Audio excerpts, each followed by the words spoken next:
თქვენ როგორი მამა ხართ? იცი მე ვარ კაი მამა ვარ, ეგრე ვთვლი, მსგავსად მამა ჩემისა, ანუ ის რაც იყო, იცი ისეთი ვენაერი ურთიერთობა მაქვს შვილთან. შვილი არის ჩემი ყველაზე მაგარი მეგობარი, ამდენად უკვე გასაგებია, ალბათ მე ეგრე ვთვლი.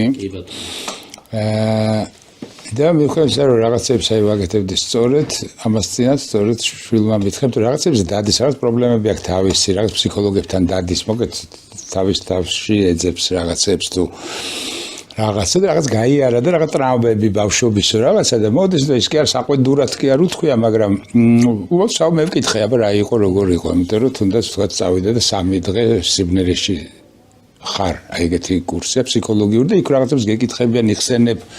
ანუ კაი რამეა მე როგორც მივხვდი და ეს აინტერესებს ეგეთ რაღაცებს, ექსპერიმენტებს აკეთებს და გაირკვა რომ აი რაღაცები რომ მითხარ რა ტრამვები მიყენებია თურმე. რაც არ ვიცოდი თქვათ. გაიგრას წარმაქცევდი ყურადღებას, ბუნებრივია, ხო, თორე ხად განზრახ. და ირკვევა რომ ბავშვებს რაღაც ტრამვებს ვაყენებთ, მაინც მივხვდეთ რომ გონია რომ კარგები ვარ და სწორად ვიქცევით. და მივხვდი რას იცი რომ ვიქცეოდი ისე როგორც მე ვიყავ იმას ვიხსენებ, მე ჩემი ბავშვობა მახსოვს და ამიტომ ვთვლი რომ აი ის რაც თქვა ჩემთვის ტრამვაი იყო, ვცდილობ იმას ისე არ მოვიქცევ თქვათ. ხო და ირკვევა რომ ეგ აბცდარია, ის შენ რაც გქონდა ეგ შენი იყო რა, ეგ არ არის რომ იგივე ექნება იმას იგივე იგივე რეცეპტი აღარ ტრიალდება. ხო, ამას როდის მივხვდი ისე კიდე რომ აი ძალიან პატარა რო იყო ვყიდულობდი თქვა ჰოლანდიაში ვიყავი და საჩუქარი ჩამოგაგ ბავშვისთვის, ხო?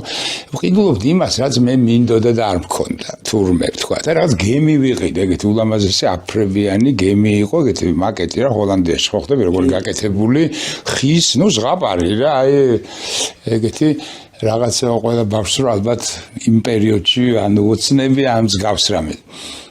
მაშინ იყო კუნინძების პერიოდი იყო უკვე ჩემში. აი აბსოლუტურად ნოლი ის თუ ანა ნუ ჩამოუტანებითო რაღაც, მაგრამ ანუ ყველას აქვს თავის მე მივხვდი რომ რაღაც მე ჩემს სურვილებს ვისრულებ სიბერეში შვილიდან გამომდინარე. მივხვდი რომ ეგეც არასწორია, გადავერთე მე და ეხაც აი რაღაცები თქვა ისეთი რაც აი ნამდვილად არ მქონდა გააზრებული. ამდენად ძალიან დიდი სიფრთხილეა საერთოდ საჭირო და მიდგომა ალბათ იმასთან რომ შვილი არ არის შვილი შენი და საკუთრება, არამედ ეგ რჩება პიროვნება პატარობიდან, რომელსაც ჭირდება ძალიან სხვანაირი მოპყრობა, როგორც ყველა ადამიანს პრინციპში.